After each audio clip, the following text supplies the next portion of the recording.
Admiral Keth stood on the bridge of his massive warship, looking at the screen that showed enemy positions. He couldn't believe what he was seeing. 3 tiny human ships floated in the darkness of space, looking like toys next to his enormous fleet of 50 battleships. Each of his vessels was 10 times bigger than the largest human ship.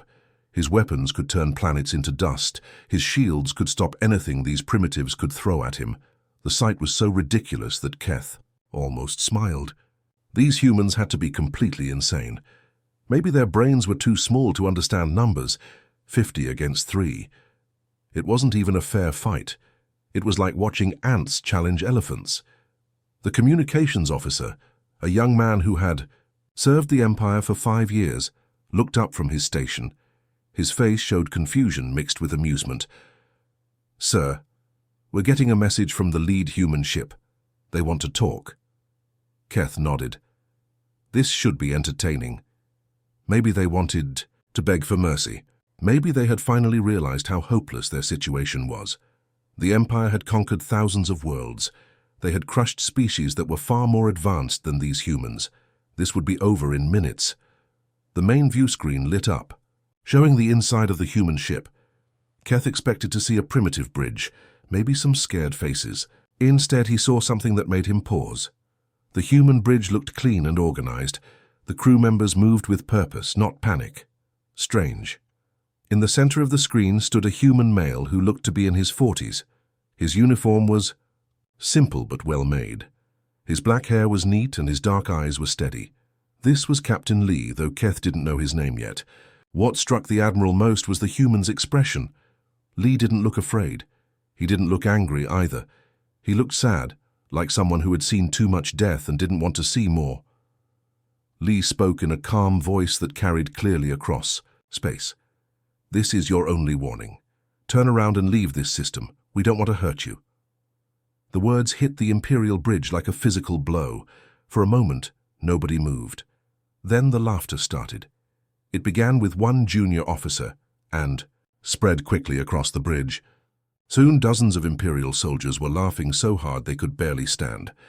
The idea was too funny. These tiny ships warning the mighty Galactic Empire, these primitives threatening ships that could crack moons in half.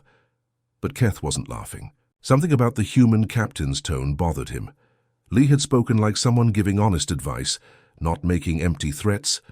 There was no fear in his voice, no desperation, just calm certainty, as if he was stating a simple fact about the weather.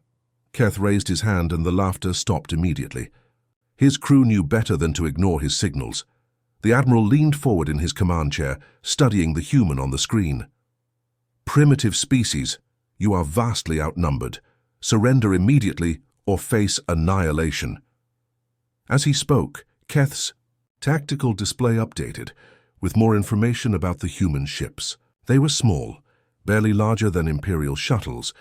Their weapon signatures were weak. Their shields wouldn't stop a single blast from his main guns. By every measure that mattered, this was going to be the easiest victory in Imperial history. On the human ship, Captain Lee remained perfectly still. Behind him, his tactical officer Kim worked quietly at her station, checking readings and making notes. Kim was a young woman with sharp eyes who had served under Lee for 3 years. She had seen him make impossible decisions before, and she trusted his judgment completely. When she finished her calculations, she gave Lee a small nod. Lee's eyes never left the screen. When he spoke again, his voice was even softer than before, but somehow it carried more weight. "Admiral, we told you to run, remember that." The transmission ended abruptly. The Imperial bridge fell into complete silence. Keth stared at the blank screen, feeling something he hadn't experienced in years. Doubt. The human captain's final words echoed in his mind. Not a threat, not a boast, just a simple statement delivered with absolute conviction. The tactical officer broke the silence. "Sir, should we begin the attack?" Keth hesitated for the first time in his long military career. Something was wrong here. Humans were supposed to be primitive. They were supposed to fear the Empire. They were supposed to run when faced with superior force. But these 3 ships weren't running. They weren't even trying to escape. They were just waiting. Admiral Keith looked down at the planet spinning slowly beneath his fleet. It looked perfect for what he had in mind. The world was covered with small towns and cities scattered across green continents. From orbit, he could see roads, connecting the settlements, power plants providing electricity, and communication towers reaching toward the sky. Everything looked ordinary and peaceful, exactly what he expected from a human colony world. His sensors showed life signs spread across the planet's surface, but they were weak and scattered. Most of the population seemed to have fled when they heard the Imperial fleet was coming. Smart move, but it wouldn't save them. Keth had decided to make this world an example that other human colonies would never forget. When word spread about what happened here, no human would ever dare challenge the Empire again. The Admiral felt satisfaction wash over him as his massive ships moved into perfect attack formation above the planet. Each of his battleships carried enough firepower to level entire cities. His bombardment would be visible from space, a demonstration of Imperial power that would echo across the galaxy. This was how you dealt with defiant species. "Begin planetary bombardment," Keth ordered, his voice carrying the authority of countless victories. "Make an example of their defiance." Far below on the planet's surface, Lieutenant Commander Park crouched behind a ridge overlooking one of the larger settlements. She watched through her binoculars as the Imperial ships moved exactly where the human command had predicted they would go. Every ship positioned itself in the planet's gravity well, thinking they were safe from any possible attack.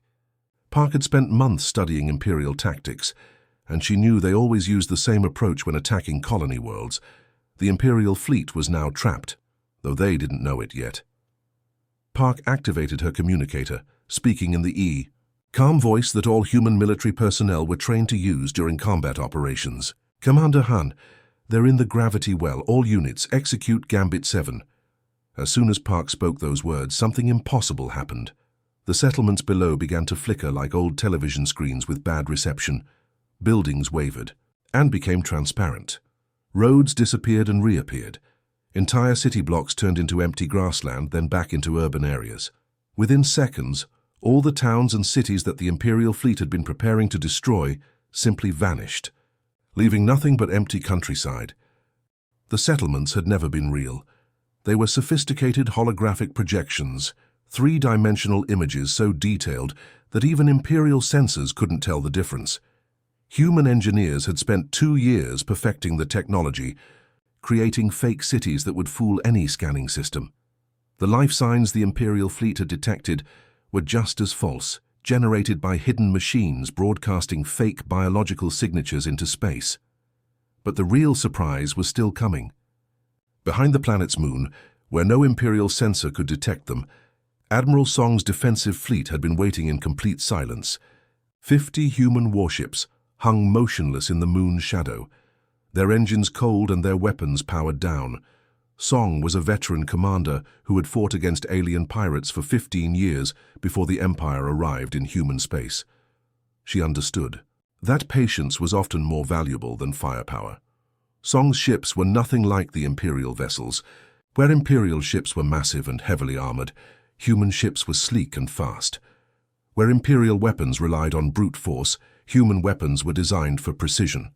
Most importantly, every weapon system on Song's ships had been built, specifically to fight Imperial technology. Human engineers had studied captured Imperial equipment for months, learning exactly how their shields worked and where their weak points were located. "All ships, this is Admiral Song," she broadcast, on the fleet communication channel. "Target their command vessels first. Drive them into the gravity well where their size works against them." The human fleet moved out from behind the moon like a pack of wolves surrounding prey. Their ships accelerated rapidly, using the moon's gravity to boost their speed as they swooped toward the Imperial fleet. The element of surprise was complete. Imperial sensors finally detected the approaching ships, but it was too late for effective countermeasures. Keth watched in horror as his tactical display lit up with dozens of new contacts. Human ships appeared from nowhere, moving faster than anything in his fleet could match. His massive battleships, designed to dominate open space battles, were suddenly trapped in the planet's gravity well with enemy vessels attacking from all directions. The Imperial fleet had expected to find helpless, prey. Instead, they found themselves caught in a carefully planned trap that had been months in the making. Admiral Keith sat in his damaged command chair, staring at the stars streaking past his view screen as his remaining ships fled through hyperspace. Only 12 vessels remained from his once mighty fleet of 50. The rest lay destroyed in orbit around that cursed human world, victims of an ambush that should have been impossible. His flagship's hull bore deep scars from human weapons that had cut through Imperial armor like it was made of paper.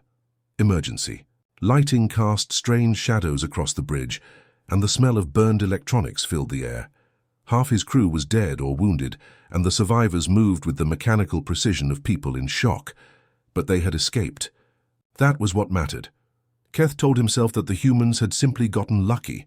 Their trap had worked once, but now the Imperial fleet was in hyperspace, traveling faster than light toward friendly territory. The humans couldn't follow them. Here, their primitive technology couldn't track ships moving through the twisted dimensions of hyperspace. For the first time in hours, Keth allowed himself to breathe normally. His relief lasted exactly 47 minutes. The sensor officer, a young man whose hands still shook from the battle, looked up from his station with wide eyes. "Sir, detecting multiple contacts dropping out of hyperspace." His voice cracked as he spoke. They're human ships." Keth felt his blood turn to ice. "That's impossible. How did they follow us?" Before anyone could answer, the communication system crackled to life. A calm, female voice filled the bridge, speaking with the same unsettling confidence that Captain Lee had shown hours earlier. "Imperial vessel, this is Commander Nam of the human ship Shadow. You are being hunted." The view screen flickered, showing a human warship that seemed to appear from nowhere. It was smaller than any Imperial vessel, painted in dark colors that made it hard to see against the stars.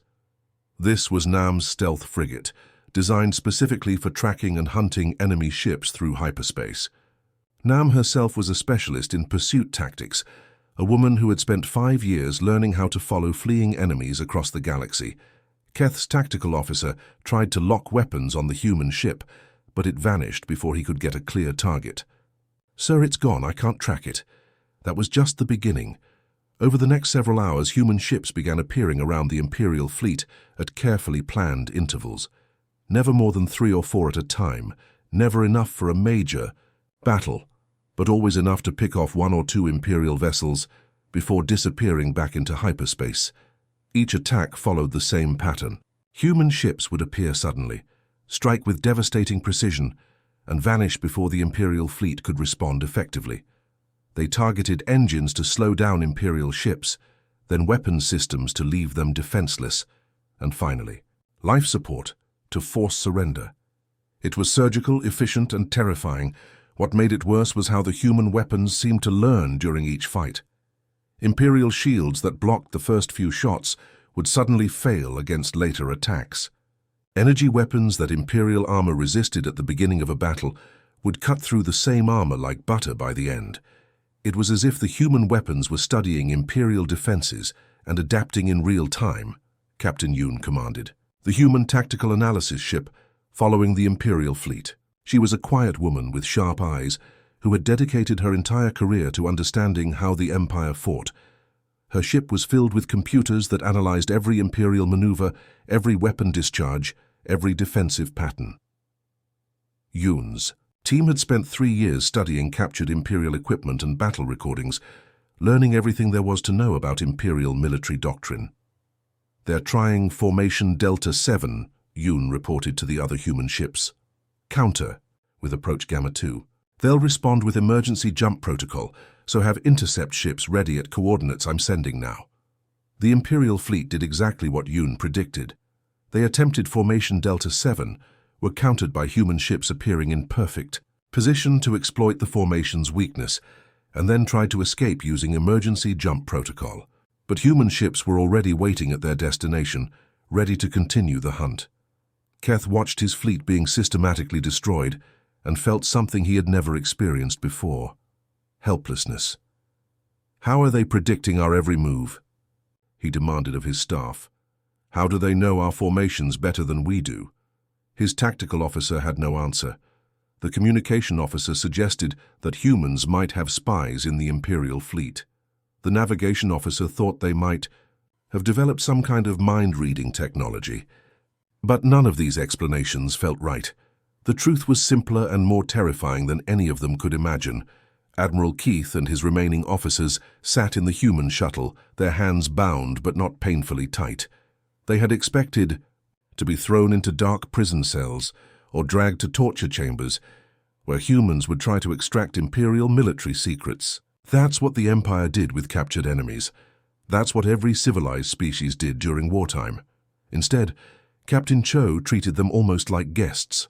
She was a woman in her 30s with kind eyes and a gentle manner that seemed completely out of place on a military vessel. She offered them water and medical attention for their wounds. She spoke to them politely, asking about their comfort rather than demanding information. It was so unexpected that Keth found it more unsettling than threats would have been. The shuttle docked with a massive human space station that Keth had never seen before. As they walked through clean, well-lit corridors, he noticed something strange. This wasn't a military base or a prison facility. The people they passed wore civilian clothes and carried data tablets instead of weapons. Scientists, analysts, and researchers moved purposefully through the halls, talking quietly about projects and deadlines. Captain Cho led them to a large door marked with symbols in the human language. "Please prepare yourselves," she said softly. "What you're about to see might be difficult to understand." The door opened, revealing something that made Keth's heart stop. The room beyond was enormous, stretching out further than he could see clearly. Thousands upon thousands of human workers sat at computer stations arranged in neat rows. Giant screens covered every wall, displaying information in dozens of languages. The soft hum of electronics and quiet conversations filled the air. This was clearly the nerve center of some massive operation. Director Lim approached them with a welcoming smile that somehow made Keth feel more afraid than any weapon could have. She was a middle-aged woman with grey streaks in her black hair and eyes that seemed to see everything. Her calm, professional manner reminded Keith of a university professor, not a military officer or intelligence agent. "Welcome to Operation Watchtower," she announced, gesturing toward the vast room behind her. "We've been studying your empire for 3 generations." As they walked deeper into the facility, Keth began to understand the true scope of what he was seeing. The walls were covered with detailed technical drawings of every type of Imperial warship ever built. He recognized his own flagship's schematics, displayed next to plans for ships that were still classified secrets within the Imperial military. Psychological profiles of Imperial commanders lined another wall, including detailed analyses of their decision-making patterns, personal histories, and tactical preferences. Agent Seo looked up from her workstation as they passed. She was a young woman who had spent her entire adult life studying Imperial military doctrine. Her computer screens showed tactical analyses of every major Imperial campaign from the last 100 years. Battle formations, supply routes, communication protocols, and strategic objectives were all mapped out in incredible detail. "You see," Seo explained, turning in her chair to face the shocked Imperial officers, "we didn't just prepare for war. We prepared for your war specifically. Every weakness in your fleet formations, every blind spot in your sensor technology, every cultural assumption that makes your empire's behavior predictable, we catalogued it all." Keth stared at displays showing human operatives working within Imperial society. There were humans serving as maintenance workers on Imperial stations, humans working as clerks in Imperial bureaucracy, and humans operating as merchants in Imperial trade networks. Some of the faces looked familiar, people he might have passed in corridors or seen at official functions without giving them a second thought. "Impossible," he whispered, his voice barely audible above the quiet activity surrounding them. "Director." Lim heard him and smiled that same unsettling smile. "Not impossible, Admiral, just patient. We've been watching, learning, and waiting for decades. While your empire expanded and conquered, assuming you were the only intelligent species in the galaxy, we were studying you." She led them to a section where human linguists worked on translating Imperial communications. Another area showed economists analyzing Imperial trade patterns. Military historians studied the empire's expansion patterns, while psychologists developed profiles of imperial leadership. It was a complete intelligence operation on a scale that Keth had never imagined possible. "Your empire makes the same mistake that all dominant powers make," Director Lim continued. "You assume that smaller, weaker species aren't worth your attention. You never consider that we might be watching you, learning from your successes and failures, preparing for the day when our paths would cross." The truth hit Keith like a physical blow. Everything his fleet had done, every tactical decision, every strategic choice had been anticipated, because humans had been studying the Empire longer than he had been alive. The question now was whether his empire would learn from this encounter, or whether they would continue making the same assumptions that had led to this devastating defeat. Admiral Keth stood on the bridge of his flagship, surrounded by the wreckage of what had once been the pride of the Imperial fleet. Emergency lights cast an eerie red glow across broken consoles and shattered displays. The smell of smoke and burned electronics filled the air. Half his crew was dead, and the other half moved like ghosts through corridors that had once echoed. With the confident voices of Imperial officers, he was alone now, truly alone for the first time in his long military career. 49 of his 50 ships were gone, destroyed in battles that had lasted mere minutes each. Thousands of Imperial soldiers and officers floated dead in space, victims of a war that should have been the easiest victory in Imperial history. Instead, it had become the worst defeat the Empire had ever suffered. Across from him stood Fleet Admiral Zhang of the Human Defense Force. She was a woman in her 50s with silver hair and eyes that had seen too many battles. Unlike the Imperial officers Keith was used to dealing with, Zhang carried herself without arrogance or cruelty. She looked at him with something that might have been pity, the way someone might look at a wounded animal. The human fleet surrounded Keth's damaged flagship, but their weapons weren't powered up. They weren't pointing their guns at him or making threats. They were simply there, a quiet reminder of how completely the situation had changed. These were the same ships that had destroyed his fleet, but now they waited patiently for him to understand what was being offered. "You have a choice, Admiral," Zhang said quietly, her voice carrying clearly across the bridge despite the background noise of damaged systems. "Return to your empire with our message, or join your fleet in the void." The words hit Keth like a physical blow. After everything that had happened, after the complete destruction of his forces, the humans were offering to let him live. They were giving him a chance to go home. In all his years of Imperial service, he had never heard of an enemy showing such mercy to a defeated commander. The message Zhang wanted him to carry was simple enough for even Imperial leadership to understand. Humanity was offering one chance for peaceful coexistence between their species and the Empire. They wanted to avoid further bloodshed if possible, but if the Empire chose to continue its aggressive expansion into human space, if Imperial fleets attacked human worlds again, the response would be total war. Captain Bayek spoke from her position at the tactical station, her voice calm and professional. She was younger than Admiral Zhang, perhaps in her early 40s, with the confident manner of someone who had spent years preparing for this exact situation. "Your empire assumes that showing mercy is weakness. You couldn't imagine that we told you to run not because we feared you, but because we hoped to spare you." Those words echoed in Keth's mind, taking him back to the beginning of this nightmare. When Captain Lee had first appeared on his view screen, warning the Imperial fleet to leave human space, Keth had thought it was desperation or insanity. The idea that 3 small human ships could threaten 50 Imperial battleships had seemed ridiculous. Now he understood that Lee hadn't been making empty threats. He had been trying to save Imperial lives. The humans had known exactly what would happen if the Imperial fleet refused to leave. They had prepared for this battle for years, maybe decades. Every trap, every ambush, every tactical decision had been planned in advance. The humans could have destroyed Keth's entire fleet in the first engagement if they had wanted to. Instead, they had given the Empire multiple chances to withdraw peacefully. "We studied your Empire's history," Admiral Zhang continued, her tone remaining gentle despite the devastating truth of her words. "We know how you treat defeated enemies. We know what happens to species that resist Imperial expansion. But we are not like you. We don't believe that might makes right, and we don't glory in unnecessary death. As Keth's damaged ship began its long journey home, the terrible truth settled over him like a heavy blanket. The humans hadn't been desperate when they issued their first warning. They hadn't been afraid or outmatched or hoping for a miracle. They had been merciful.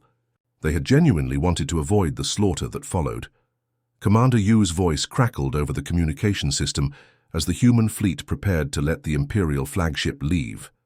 She was the officer responsible for tracking Imperial movements, the one who had coordinated the hunt that had picked off Keth's ships one by one. "We gave you every chance to walk away, Admiral. Remember that when you report to your superiors." The transmission ended, leaving Keth alone with his thoughts as his ship limped toward Imperial space. The journey would take weeks, giving him plenty of time to think about what he would tell the Imperial Council. How could he explain that humanity had offered peace and the Empire had chosen war? How could he make them understand that the humans had been holding back, showing restraint that the Empire would never have shown in their position? The Empire's first encounter with humans in war had taught them a lesson that would echo through history. Sometimes the most dangerous enemy is the one who offers you a choice and means it. Sometimes mercy is not weakness, but strength. And sometimes the species you think is primitive and helpless knows more about you than you know about yourself. "We studied your Empire's history," Admiral Zhang continued, her tone remaining gentle despite the devastating truth of her words. "We know how you treat defeated enemies. We know what happens to species that resist Imperial expansion. But we are not like you. We don't believe that might makes right, and we don't glory in unnecessary death." As Keth's damaged ship began its long journey home, the terrible truth settled over him like a heavy blanket. The humans hadn't been desperate when they issued their first warning. They hadn't been afraid or outmatched or hoping for a miracle. They had been merciful. They had genuinely wanted to avoid the slaughter that followed. Commander Yu's voice crackled over the communication system as the human fleet prepared to let the Imperial flagship leave. She was the officer responsible for tracking Imperial movements, the one who had coordinated the hunt that had picked off Keth's ships one by one. "We gave you every chance to walk away, Admiral. Remember that when you report to your superiors." The transmission ended, leaving Keth alone with his thoughts as his ship limped toward Imperial space. The journey would take weeks, giving him plenty of time to think about what he would tell the Imperial Council. How could he explain that humanity had offered peace and the Empire had chosen war? How could he make them understand that the humans had been holding back, showing restraint that the Empire would never have shown in their position? The Empire's first encounter with humans in war had taught them a lesson that would echo through history. Sometimes the most dangerous enemy is the one who offers you a choice and means it. Sometimes mercy is not weakness, but strength. And sometimes the species you think is primitive and helpless knows more about you than you know about yourself.